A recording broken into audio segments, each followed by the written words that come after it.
अग्निशमन यंत्रणेची क्षमता नसताना 35 मजल्यावरील इमारतींना बांधकामांना परवानगी देण्यासंदर्भातले आहे. सभापती महोदय, मुंबईत स्कायस्क्रॅपर इमारतींची संख्या वाढते आहे आणि महानगरपालिकेच्या अग्निशमन यंत्रणेची क्षमता फक्त 90 ते 100 मीटर पर्यंत आहे. मी काही उदाहरणं सभापती महोदय या निमित्ताने देणार आहे. गोरेगावला 13 फेब्रुवारी 2026 ला 45 मजली इमारतीच्या 9व्या मजल्याला भीषण आग लागली. आग वरच्या मजल्यावर होती. अग्निशमन यंत्रणेची मर्यादा त्यावेळी लक्षात आपल्या त्या ठिकाणी आली. सभापती महोदय, दहिसर पूर्वेला मी जिथून येतो 7 सप्टेंबर 2025 ला जनकल्याण सोसायटी आहे. 24 मजली इमारतीच्या बेसमेंटमधील इलेक्ट्रिक डक्टमध्ये आग लागली आणि धुरामुळे वरच्या मजल्यावर रहिवासी त्या ठिकाणी अडकून गेले. त्यातही एकाचा मृत्यू झाला आणि सभापतीमध्ये जवळपास 18 जण जखमी झालेत. जोगेश्वरीलाही 23 ऑक्टोबर 2025 ला JMS JNES बिझनेस पार्कच्या 13 मजली इमारतीला भीषण आग लागली. या घटनेत इमारतीची अंतर्गत अग्निशमन यंत्रणा बंद होते, ज्यामुळे आग लेवल 3 पर्यंत त्या ठिकाणी पोहोचली. अंधेरी मी पश्चिमेला 25 डिसेंबर 2025 ला सोरंटो टॉवर आहे. 23 मजली इमारतीच्या 14व्या मजल्यावर सभापती महोदय आग लागली. विलेपार्ल्यालाही 9 मार्चला 13 मजली इमारतीला लागलेल्या आगीत 63 वर्षीय महिलेचा मृत्यू झाला. इतर काही ठराविक उदाहरणं सभापती महोदय या ठिकाणी दिलेली आहेत. अशा घटना मुंबईमध्ये त्या ठिकाणी रोज घडताना दिसत आहेत. यामध्ये महानगरपालिकेची काय व्यवस्था आहे सभापती महोदय? तर 90 मीटर उंचीची शिडी आहे, जी साधारण 30 ते 32 मजल्यापर्यंतच त्या ठिकाणी पोहोचू शकते.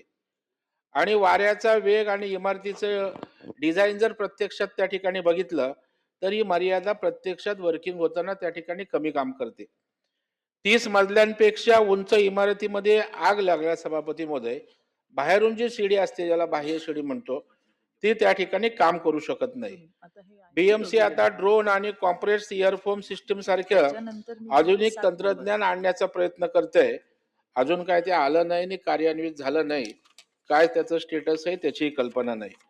या संदर्भामध्ये 3च प्रश्न सभापती महोदय आपल्या माध्यमातून सन्माननीय मंत्री महोदयांना या ठिकाणी करणार आहे. मुंबई महानगरपालिकेकडे 30 ते 32 मजल्यांपेक्षा जास्त उंच इमारतींसाठी फायर फायटर यंत्रणा नसताना कशाच्या आधारावर उंच इमारतींना महानगरपालिका त्या ठिकाणी परवानगी दिली जाते, याचं उत्तर त्या ठिकाणी पाहिजे. मुंबईकरांकडून फायर फायटिंगसाठी त्या ठिकाणी कर आकारला जातो सभापती महोदय. मग अशा प्रकारची जर कर आकारला जात असेल तर त्यातनं मिळणाऱ्या पैशातनं या व्यवस्था मोठ्या प्रमाणावर का उभ्या केल्या जात नाहीत? त्या पैशाचं काय होतं याचंही उत्तर त्या ठिकाणी पाहिजे. आणि सभापतीमध्ये जोपर्यंत पुरेशी यंत्रणा उपलब्ध होत नाही तोपर्यंत 30 ते 32 मजल्यांपेक्षा जास्त उंची असलेल्या इमारतींसाठी बांधकाम परवानगी देण्यात येणार नाही. अशा प्रकारचे आदेश शासन महानगरपालिकेला देणार का? मंत्री महोदय. आता ह्याला होय म्हटलं तर किती अडचण होईल. पॉझिटिव्ह सभापती महोदय, सन्मान्य सदस्य प्रवीण दरेकर साहेबांनी मुंबईच्या एका आपत्कालीन परिस्थितीवर सभागृहाचं लक्ष वेधलेलं मंत्री आहे. नाहीयेत. या संदर्भामध्ये आपत्कालीन व्यवस्था म्हणजे एखाद्या इमारतीला आग लागल्यानंतर मुंबई महानगरपालिका नक्की काय करते हा देखील त्यांचा प्रश्न आहे. मंत्री नाहीयेत. 30 ते 32 मजली इमारतीच्या नंतर ताई आली. आपल्याकडे जी फायर ब्रिगेडची शिडी लागते ते नाही, ही वस्तुस्थिती देखील प्रवीण दरेकर साहेबांनी या ठिकाणी मांडली. याच्यामधला महत्वाचा मुद्दा आहे की जगाच्या पातळीवर आता शिडीपेक्षा अत्याधुनिक यंत्रणा या मोठमोठ्या म्हणजे 100 मजली, 150 मजली, 200 मजली इमारतीमध्ये बसवल्या जातात. त्याच्यामधला कॅरिडॉर असेल, तिथले दरवाजे असतील, फायर स्टेअरकेस असेल, फायर लिफ्ट असेल, रिफ्यूज एरिया असेल, फायर एस्केप असेल, फायर टॉवर असेल, स्प्रिंकलर असतील, अलाराम असतील, या सगळ्या गोष्टी त्याला बसवल्या जातात आणि म्हणूनच त्याला महानगरपालिकेकडनं किंवा संबंधित यंत्रणेकडनं परवानगी दिली जाते. परंतु मुंबई अग्निशमन दलाकडनं सदर इमारतींना अग्नी प्रतिबंधक उपाययोजना करत असताना सुरुवातीला तात्पुरती अग्निशमन सुरक्षा मान्यता दिली जाते. त्याच्यानंतर वास्तुविरा म्हणजे आर्किटेक्टने पूर्ण इमारत बांधकामाचा प्रस्ताव दिल्यानंतर सगळ्या फायर सेफ्टी त्याच्यामध्ये इन्क्लूड आहेत का याचा सर्वे महानगरपालिकेकडनं आणि अग्निशमन दलाकडनं केला जातो आणि त्याच्यानंतरच या संपूर्ण इमारतीची परवानगी दिली जाते.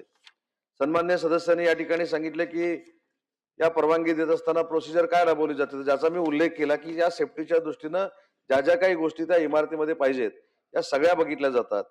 हायराईज कमिटीची मंजुरी घेणं देखील याला बंधनकारक आहे आणि अशा सगळ्या गोष्टी केल्यानंतरच अग्निशमन दलाच्या परवानगीनं त्यांना एनओसी देऊन आणि शेवटची परवानगी देऊन इमारतीला मान्यता दिली जाते. सन्मान्य सदस्यांनी अजून एक महत्वाची गोष्ट सांगितली की आपल्याकडे 94 फुटापेक्षा जास्त उंचीची आपल्याकडे शिडी नाही. हे वस्तुस्थिती खरी आहे, परंतु ही देखील वस्तुस्थिती जाणून घेतली पाहिजे की आपण दुबई शहरामध्ये जर गेलो किंवा सिंगापूर शहरामध्ये गेलो तर अशी कुठची यंत्रणा शिड्यांची ही त्या ठिकाणी प्रचलित नाही. तिथं देखील फायर सेफ्टीच्या दृष्टीनं या गोष्टी केल्या जातात ज्या मुंबईमध्ये केल्या जातात. परंतु मुंबई हे आंतरराष्ट्रीय प्रवीण दरेकर साहेब शहर आहे आणि तुम्ही केलेली मागणी अतिशय महत्वाची आहे की आपल्याकडे जी चेन्नईमध्ये 104 मीटरची सगळ्यात देशात उंच शिडी आहे त्याच्यापेक्षा आंतरराष्ट्रीय शहरामध्ये अजून उंच शिडी असली पाहिजे. हे जे तुमचं म्हणणं आहे हे सरकारच्या निमित्तानं महानगरपालिकेला सांगितलं जाईल, तसे निर्देश दिले जातील आणि चेन्नईपेक्षा चांगल्या टेक्नॉलॉजीची शिडी देशातली सगळ्यात उंच शिडी ही मुंबईमध्ये करण्याचा आमचा प्रयत्न राहील आणि तसे निर्देश मुंबई महानगरपालिकेला दिले जातील.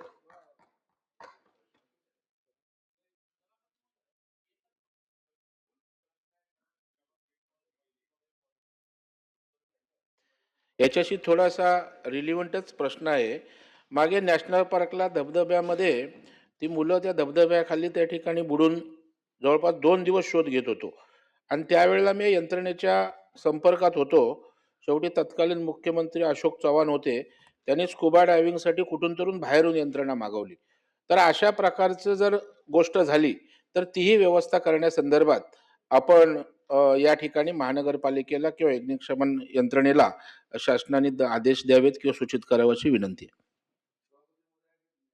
देण्यात येतील, परंतु स्कुबा डायव्हिंगसाठी आता दुसरीकडे जायची आवश्यकता नाही. सिंधुदुर्ग सारख्या जिल्ह्यामध्ये देखील स्कुबा डायव्हिंगचं ट्रेनिंग आता दिलं जातं, मुंबईमध्ये देखील दिलं जातं. परंतु ही यंत्रणा अग्निशमन दलाच्या बीएमसीच्या कार्यप्रणालीकडे नसेल तर ते देखील निर्देश दिले जातील आणि ही देखील सुविधा निर्माण करण्याचे निर्देश दिले जातील. शिंदे साहेब, तुमचे मंत्री महोदय नाहीयेत उत्तर द्यायला, त्यामुळे आपण 7 नंबर घेऊया. पंकजाताई पण इथं बसलेल्या आहेत. सुनील शिंदेजी 7 नंबर. सभापती महोदय.